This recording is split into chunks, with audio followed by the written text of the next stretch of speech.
Hello everyone, আসসালামু আলাইকুম। আজকে একটি হোমমেড দই রেসিপি আপনাদের সাথে শেয়ার করব, যেটা বানিয়েছে আমার হাজব্যান্ড। এখানে দেখতে পাচ্ছেন আমরা নাড়ছি।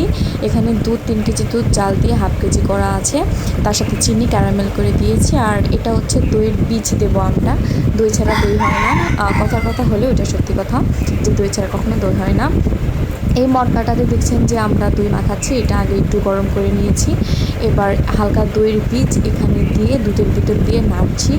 এবার এটা ভালোভাবে একটু অ্যাবজর্ব হয়ে গেলে এবার ছাঁকবো, কারণ যেহেতু গুঁড়ো দুধ দিয়েছিলাম আমরা এর ভিতরে একটু ঘন করার জন্য, সো দুধটা একটু ছাঁকড়া ছাঁকড়া হয়েছিল।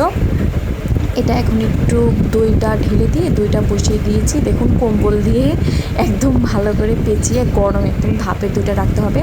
সকালে বের করেছি, এটা ঠান্ডা খাবে বলে একটু নর্মাল ফ্রিজে রেখে দিয়েছিলাম। দেখতেই পাচ্ছেন দইটা কত সুন্দর কালার হয়েছে এবং বসে গিয়েছে দইটা একদম স্মুথ, মুখের ভিতর দিলে একদম গলে যাচ্ছিলো। এবং ঠান্ডা ঠান্ডা দইটা খেতে এত